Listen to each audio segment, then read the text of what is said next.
Good morning. If you want to take your Bibles out and open them to Matthew chapter 5, we're going to be spending a little bit of time there this morning. I want to thank Brother Aiden for reading that passage for us. And we're going to be making our way back there. I think it will help us and it will aid us in seeing what we're going to discover this morning from the Sermon on the Mount. For those of you visiting with us, we're very thankful for your presence here with us, and we are going to be digging into this lesson which we have spent some time in the past already looking at. And so just kind of give us a very quick recap of where we are in the Sermon on the Mount. We've recognized at the very opening of this message, Jesus spent some time talking about the characteristics of kingdom citizens. He has spent a great deal of time prior to the Sermon on the Mount preaching that the kingdom is at hand, the kingdom is here, and now he has taken time gathering together this multitude of people, and he begins by telling them what the members of this kingdom are going to look like, their characteristics. In that, we don't see what we might expect from some great victorious kingdom. We don't see mighty people that have, through great violence and cunning, managed to secure a victory. He says, no, my kingdom is filled with mourners. The kingdom of heaven is filled with merciful people, with peacemakers, with the gentle. But he goes on to describe that this manner of people are transformed from what we see. Instead of just being mourners, they are the truly comforted. Instead of just being someone who's seeking peace, they are the sons of God. And so this is what the characteristics of the people of the kingdom are going to look like. But their work is also described at the beginning of this sermon. He says that they are going to be salt of the earth and light of the world. He's describing their purpose. People of this kingdom are going to live in such a way as to season the life of those around them. In a world filled with despair, in a world filled with frustrations and disappointments, kingdom citizens salt that. Kingdom citizens bring refreshment, and they also shine light into a world of darkness, into a world of deceit, into a world of pain. They put light upon that, not to highlight it, but to show that there is something that is different than that. There's something that is better. In fact, they bring with them the source of that light to show to the world. And then following that, he spends some time talking about what his purpose is. Because it may have been that those who heard the things Jesus was teaching had recognized that this is very different than what we've heard taught in the past. This is very different than the things that we've heard the teachers of the law today teach. And so it may have been that they thought he's come to do away with this old system that was so very difficult for us to keep and had so many things that demanded so much of us. He's come to just either do away with that or relax it. And he says, no, quite the opposite. I did not come to abolish the law, but to fulfill it. And he goes on to talk about how anyone who would annul or relax the law of God was least in the kingdom. And as we saw in that verse, the idea of being least is not you don't get as good a seat as somebody else. It's the idea that you're not in the kingdom.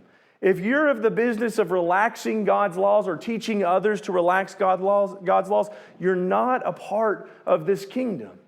And he follows that up with a very pointed statement to the people of that day: unless your righteousness surpasses that of the scribes and the Pharisees, you are not a part of this kingdom. A statement that must have been so hard to understand. These are the people that parade themselves as what true righteousness is. These are the people that we think of when we think of a righteous person. And I'm supposed to surpass them? What on earth does that look like? Well, that's what I hope to see in the remainder of chapter 5, what true righteousness really looks like. Verses 21 through 48 are going to begin revealing that, and he's going to do that through this statement that we will hear repeatedly. This statement, you have heard it said, but I say. Now, some have misunderstood that. Some have misunderstood Jesus as making a commentary on the nature of the old law. You have heard it said that the old law said this, but I'm going to give you a new law. I'm going to tell you how things should be. And I want to caution against understanding this that way. I don't believe that's what Jesus is saying at all. Partly because, go back to verse 17, he literally just said, I did not come to abolish the law. He just got through saying, my purpose is not to destroy, my purpose is not to get rid of what has been said in the past by God. Verse 20 gives us a better context. My purpose is to address the way that the law has been perverted by the religious leaders of this day, by the way that the people of God understood the law. Your righteousness must surpass the scribes, the teachers, the Pharisees, the people who would have known and carried the law forward to the people of the day. The righteousness of kingdom citizens must surpass this. So it's not about abolishing the law. The problem is the law is not the standard. The law was not the standard that people lived by in that day. The standard that they lived by was the interpretation of the law, and especially the application of traditions that had been based off of those interpretations. That had become our standard for the day. And Jesus is going to be dealing with that throughout the rest of this chapter. And I think if we are honest, we can read that and we can think about everything that I just said and recognize that's a danger for us. We can be guilty of that as well. For our righteousness to be truly what God has in mind when He thinks of the idea of righteousness, it is vital for us to study these passages because it shines light on how we might relax God's law. As kingdom citizens, we need to be seeking righteousness that is built on a understanding and a desire to follow the wisdom of God, not the wisdom and teachings of men. And so I want us to spend some time this morning looking at that and trying to understand that. We're not going to go through all of these verses this morning. I was asked to help out with a VBS once at another congregation, and I admittedly forgot that I agreed that I would do it. And so the week before, the elder there reached out to me and said, "You good for this coming Tuesday?" I was like, "I don't have a clue what you're talking about." And he said, "You said you'd help us with our VBS." "Oh, yes, I forgot all about it. I'll do it." What's my assignment again? The Sermon on the Mount. Like, yeah, what part of it? The Sermon on the Mount. 45 minutes. That's why I'm going to read it and then we'll be done. No, we're not going to try to accomplish all of that today. We're just going to look at part of it. But what I think is really important is we do take a step back and see everything that Jesus says in this chapter before we zoom in. And so I want us to recognize how he begins. He begins in chapter 5 detailing true righteousness by discussing things that are related to the way that we behave towards others. And what does he talk about? He talks about murder. He talks about in chapter verses 21 through 26, we don't murder others. And we don't commit adultery in 27 through 30. We're not involved in adultery. We're faithful to our marriages. And going on about that, continuing on in the concept of marriage in 31 and 32, there we go. In 31 and 32, he says, we don't divorce. That's a part of the righteousness that we have. We don't break these marriages. We don't dissolve them. In 33 through 37, he says we don't lie. We use honesty in the way that we relate ourselves and speak with others. These are all connected to how we are treating other people. And then he kind of makes a shift in verse 38. So 38 through 47, he describes not really how we treat others, but how we react when they treat us poorly. When we are wronged by others, how do we react? And he says, you love them, you love your neighbor, you're going to give them the same sort of attention and desire and treat them in the way that you would like them to treat you. And so at the core of that is kind of this idea of love your neighbor as yourself, right? And so what we see here is, look, you have things that you do in response, or you have ways that you live that are going to dictate how you treat others, and you have ways that you live when people treat you in the wrong way. And why is that important? How is that going to help us to have a righteousness that surpasses the people of this day? Well, verse 48, he says, because in that you're trying to reflect the righteousness of God. You are to be perfect as your heavenly Father is perfect. And so he kind of brings all of this together and says, this is all about your love for God.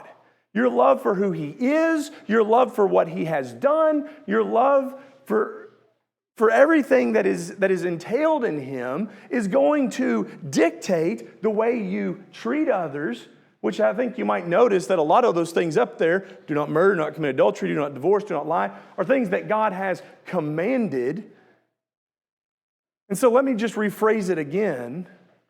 You're going to love God and keep His commandments, and you're going to love God by loving your neighbor as yourself. And hopefully, as I put it that way, maybe you kind of hear some of the really important parts of the law in the breakdown of this section. What was the two greatest commands? Israel, love your Lord your God and love your neighbor as yourself. And had this been all that Jesus said, had this been all that Jesus said, I think that you would have seen a lot of people in the crowd go, you know what, we could probably do better. Like there's some of those, we're not murdering, we're not murderers, but we could probably do better on these. But we're kind of like, we know this. These are the two greatest commands. Here's the thing, that's not all Jesus said. Because the two greatest commands are not love God and love your neighbor. The first greatest command was love the Lord your God with all your heart, with all your soul, and with all your might. And I think as we dig into this, we will see how they had really kind of cut off the end of that to just say, love God. And we tend to do that as well. We tend to forget, especially when we're talking about the old law, that it had the heart at mind. It was focused on and detailed towards the heart of man and their relationship to God. And so thinking about it in these ways, hopefully we recognize that true righteousness really starts in the heart. That's where it begins. And that's what Jesus is going to dig into as He gets into this. Your righteousness that surpasses the righteousness of man, even men that claim to be the most righteous men on earth, righteousness that surpasses them and mimics God and His perfection out of love and admiration and devotion to Him is a righteousness that must begin internally. And so to see that, we'll look at the very first one that he talks about this morning. You have heard that it is said you shall not commit murder, and that you'll be liable to the courts. Let's go ahead and read that first one together, 21 through 26. You have heard that the ancients were told, you shall not commit murder, and whoever commits murder shall be liable to the court. But I say to you that everyone who is angry with his brother shall be guilty before the court, and whoever says to his brother, you good for nothing, shall be guilty before the Supreme Court. And whoever says, you fool, shall be guilty enough to go into the fiery hell. Let's just go ahead and stop there. We'll read the rest of that in a moment, but let's just stop right there.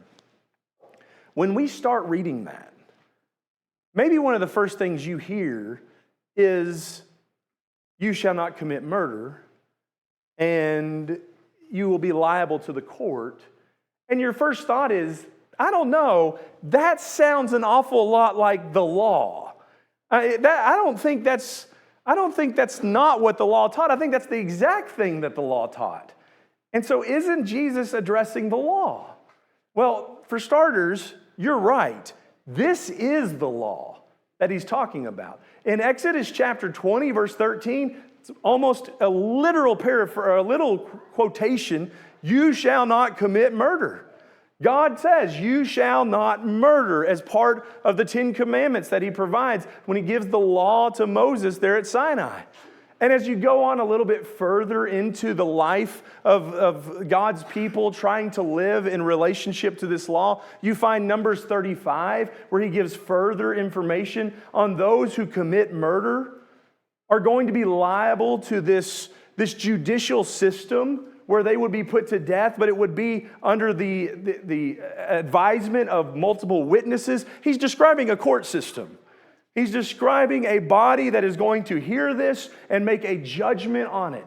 So literally, Jesus starts by saying, the law said, you have heard the ancients were told, don't murder or else you'll be liable to the court. So is he not dealing with the law? The problem wasn't with the wording. The problem wasn't with what God said. And Jesus is not dealing with the wording that God used. He's dealing with the understanding of the people of that day to what God had commanded. The law does say this. And you have heard what the law says, but you don't get it. You don't understand it. Let me tell you a little bit more about what that entails. So he says, but I say, whoever is angry, whoever uses these insults, good for nothing, raka, as some of your translations have, whoever calls their brother a fool, they have guilt upon them. What that tells us is the understanding of the law in the minds of the people was, as long as I don't kill them, I can hate their guts. I can hate everything about them. I can cut them down with my words. I can harbor on and hold on to grudges and anger and allow that to fester in my lives. I can mock them. I can do anything I want to as long as I don't kill them. This has become the understanding of what God was saying when he said, thou shalt not murder. And if we're honest again, do we sometimes reflect that? Do we sometimes take that same sort of thinking today? I'm going to be mean to this person, but I'm not going to touch them. You know, we didn't get in a fist fight out in the parking lot, but I sure have some bad thoughts. I sure don't think very highly. I have anger that is pent up towards a brother of mine. That guy cut me off in traffic, and I didn't run my car into him, but I had some very colorful language behind the steering wheel aimed right towards him. I was in a Bible study once where the topic of self-defense came up. And it was a very good conversation. Lots of different views, lots of different opinions. It was a very, very helpful conversation until one gentleman raised his hand and just said, listen, I know we're not allowed to murder, but sometimes I just wish somebody would break into my house so I could take care of business. That is this understanding. I can be justified in doing what I want to do as long as it's not murder.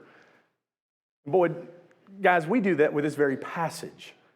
I would never kill them, and I'm definitely not going to call them fool, because that's guilty of hellfire. That's not all that Jesus said. We may even go as far as to say, I'm not going to call them raka, because we don't have a clue what that phrase means. Most translators don't. They just put it in there because we're not even going to try to translate the insult that was. New American Standard calls it a good for nothing. What's that tell you?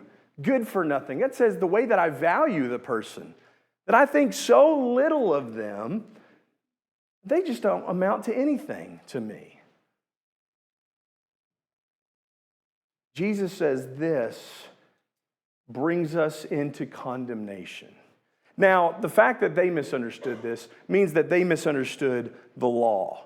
Because the law does more than just say, thou shalt not murder. Leviticus 19 verse 17 literally says, thou shalt not hate.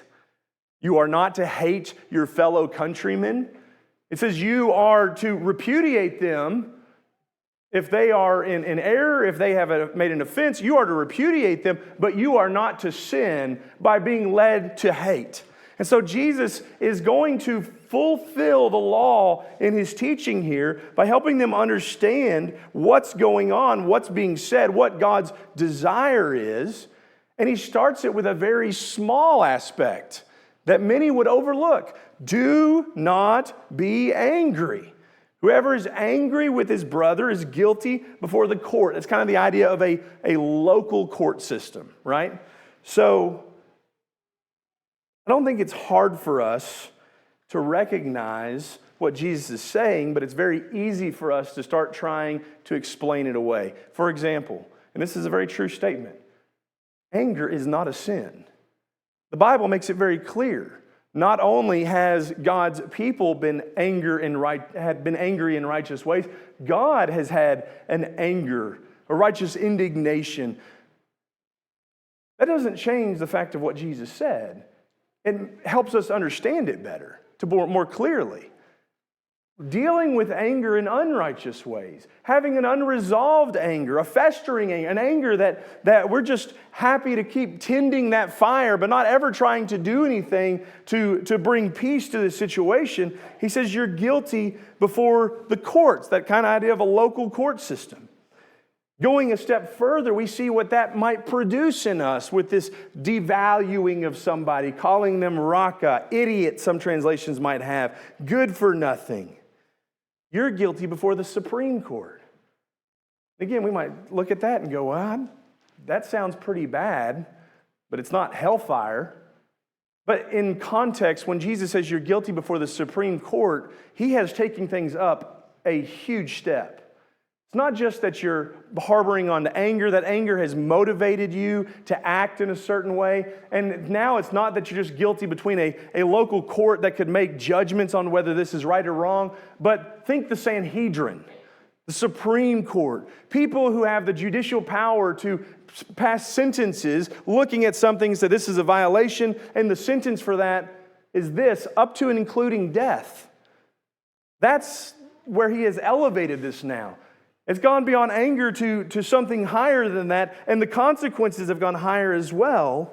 And then finally culminating with the greatest, what seems like the greatest consequence, calling a brother you fool, which is truly to think such poorly of them that they don't even have any relationship with God, that they're really worth absolutely nothing, not even God's attention.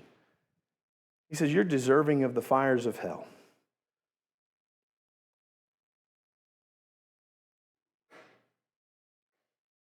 Trying to understand how Jesus brings this about is so important to us. And what Jesus is saying here is so important to us. Because the question that he asked, or the statement that he made in verse 20, spoken to that generation, echoes in our hearts today. Is your righteousness surpassing this sort of understanding? The understanding of the scribes and the Pharisees and the people of Jesus' day. Does our righteousness surpass that? When it comes to our feelings towards others, there is a line that we will draw. Right? There's a line in the sand. Where's that line at? That I see it, I cannot go beyond this. I really hope it's somewhere south of murder. That would be great, just for civil relationships. I hope that line is not beyond murder, that I can't go that far. But is that line beyond insults? Is that line beyond harboring grudges, pent-up anger? Are we willing to say that I would never kill this person, I would never lay a hand on them, but I'm also not going to sit by them? I would never insult this person. I'm not going to call him fool, but I'm also not going to talk to him. Or if I do talk to him, it's going to be short. They're going to know that I'm not happy with this situation, and I'm not going to give any reason why. I'm just going to try to get out of the conversation as fast as I can. Jesus says hearts like that are guilty before the courts. And before we say, at least the court isn't hellfire, I would have you remember that when Jesus speaks about the judicial system that we should be concerned with, he speaks of a higher court than the things of this world. In Matthew chapter 10, verse 28, he says, "Do not fear those who can kill the body but cannot kill the soul, but fear him who has power to destroy both body and soul in hell." When Jesus is talking about you're going to be guilty before a court system, I don't care what description he puts behind it. It needs to have our attention. It needs to have our concern. And I want you to listen how it affected the people, at least one of the people that heard him speak that day. Over in 1 John chapter 3 and verse 15, John is going to sum up this first teaching of Jesus in this way. Everyone who hates his brother is a murderer. Maybe I didn't murder them. Maybe I didn't call them a fool. But I have this hateful resentment for them that's dwelling in my heart. John says, you are a murderer. And eternal life does not reside within the hearts of murderers. Paul, who was not here this day, but met Jesus on the road to Damascus, heard the things that Jesus had taught, been taught the things that Jesus has been taught, wrote to the Romans in Romans chapter 12 and verse 18, and emphasized the importance of finding peace with everyone, with all men, as much as it is possible, as far as it depends upon you. Be at peace with all men. And so, what it seems like the people who heard Jesus teach this, who went on to instruct the church and help build the church up on the foundation of this teaching, what they seem to understand is true righteousness, which starts in the heart, is all about resolving anger.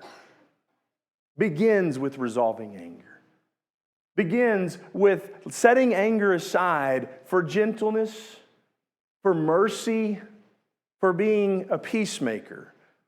Aren't those the very things that Jesus began this sermon with? This is the characteristic, this is the heart that is to be with you. And so in other words, true righteousness of the heart is about reconciliation. Is about not carrying on in your anger, but trying to find a way to draw it to a conclusion. And so let's continue reading then. In verse 23, Matthew chapter 5, verse 23, he says, therefore, so because of the things that I've just said to you, if you are presenting your offering at the altar and there remember that your brother has something against you, leave your offering there before the altar and go. First be reconciled to your brother and then come and present your offering.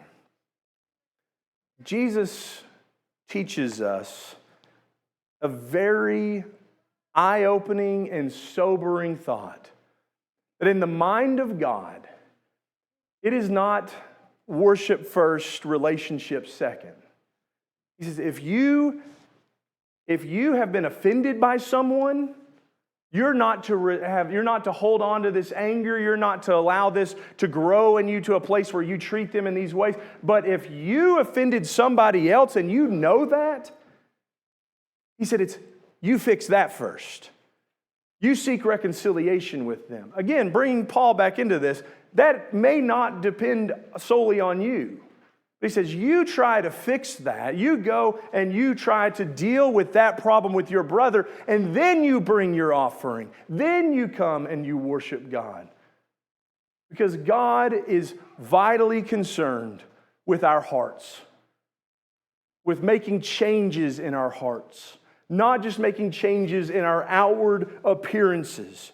And so if I've got someone in my life today that I know they have harmed me or that I have harmed them, maybe I said something carelessly, I know that they are upset with me, I need to deal with that. And that's not, Sunday's coming up, I don't have to go today because I haven't dealt with that yet. There's a sense of urgency here to say, I need to be reaching out to them. I need to try and resolve this as much as I can because my worship is hindered Whenever I know that this is going on, God's view of me is that I need to be taking care of this. And so this needs to be very important to me. And I think there might be a sense where we don't truly recognize how important it is. And so we might make an argument such as this. Right, Jesus is not talking about the law. He's talking about their understanding of the law. He's talking about their perversions of the law. But at the end of the day, it's still the law of Moses, the old law. And we're not under that anymore. So is this really applicable to me? Let me ask you to consider this. What metric did they have to truly measure the love that Jesus was describing here? Love that sought reconciliation and sought it in such an important way that it placed it even above my worship of God. I need to fix this. I'm going to say they didn't have one. They had definitely seen the love of God throughout their history with Him.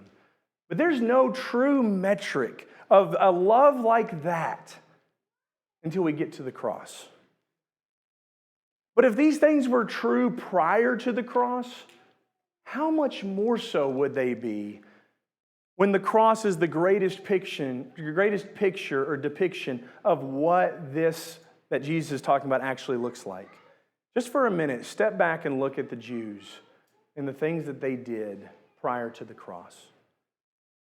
They had an anger for Jesus, for the things that He taught, for the things that He said, for the way that He shined light into the dark places of their lives, and they were exposed, and they did not like that, and that anger led them to mock Him, and to insult Him, and to ultimately arrest Him, and talk about the foolishness that He had. You claim to be the Son of God. Can't you do anything for yourself? And at the end of all of that, where did it lead? It led to murder. Not understanding the law led to all this. And Jesus on the cross was in the process working about the business of His Father's will to do what? If not reconcile the very people who were treating Him this way. The cross is one of the greatest depictions of reconciliation that man has ever known. And that's why John says what was read for us in 1 John 4:15 through 5:3. Whoever confesses that Jesus is the Son of God, God abides in him and he in God. We have come to know and have believed the love which God has for us. God is love. And the one who abides in love abides in God, and God abides in him. And by this love is perfected with us, so that we may have confidence in the day of judgment, because as He is, so also are we in this world. There is no fear in love. But perfect love casts out fear, because fear involves punishment, and the one who fears is not perfected in love. We love because He first loved us. If someone says, I love God, and hates his brother, he is a liar. For the one who does not love his brother whom he has seen cannot love God whom he has not seen. And this commandment we have from Him, that the one who loves God should love his brother also. Whoever believes that Jesus is the Christ is born of God, and whoever loves the Father loves the child born of Him. By this we know that we love the children of God, when we love God and observe His commandments. For this is the love of God, that we keep His commandments, and His commandments are not burdensome. We think to what Jesus did on the cross to show love instead of hate, for people who were wronging Him, to not let anger and resentment reside in His heart, but to deal with it in godly and righteous ways. And to think that Jesus wasn't angry. When Jesus wept for Jerusalem, that wasn't just, I cannot be convinced that was just heartbreak, but great frustration for the people who should have known and were choosing to rebel against the Father, who knew the decisions they were making. But Jesus did not allow that to change the way He thought about them. He did not allow that to change the way that he thought about the mission that God had placed him on to accomplish his will. All the more he resolved not to hate, certainly not to murder, but to love and create reconciliation. If we are going to follow after him, that must be our heart as well.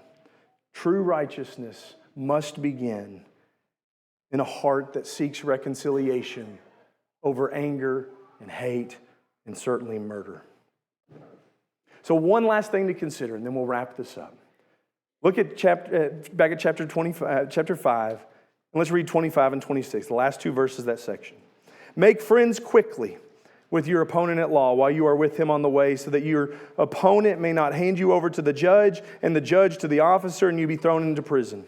Truly I say to you, you will not come out of there until you have paid up the last cent. Deal with your debts. Deal with these problems today. That seems to be the aspect that he brings up here. Be quick about this.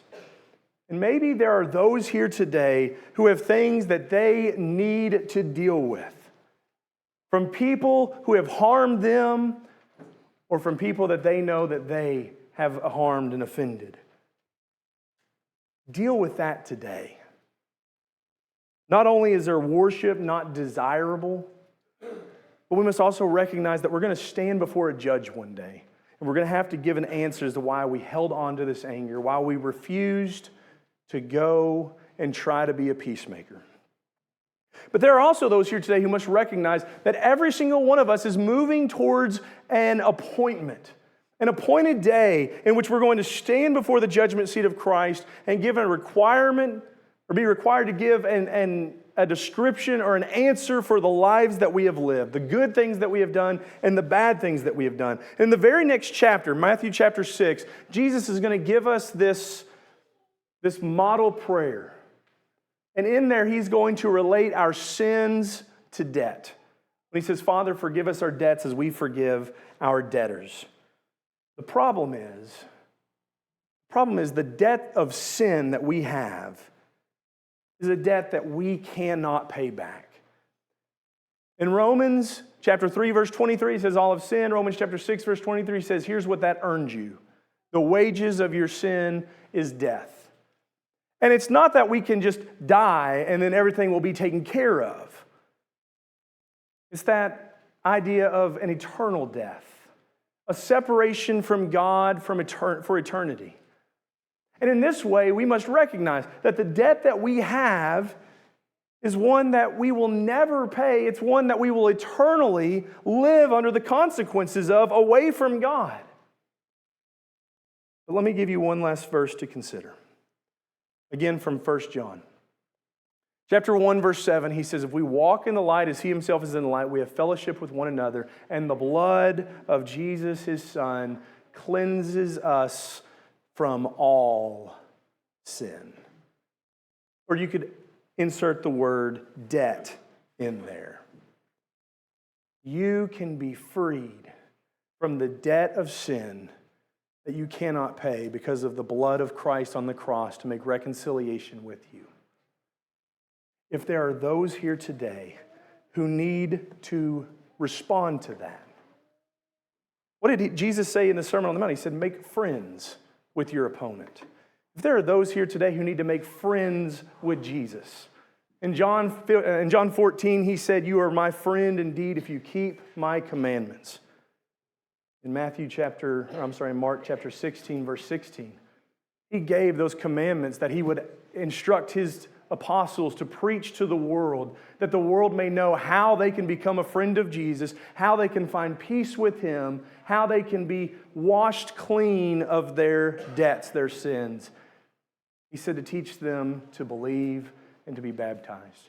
If you are here today and you recognize that I need to become a friend of Jesus, if you're here today and recognize I have not been a friend to my brother or to my sister and I need to do something about the anger that I've had towards them or the things that I've done to harm them, let's talk about that together.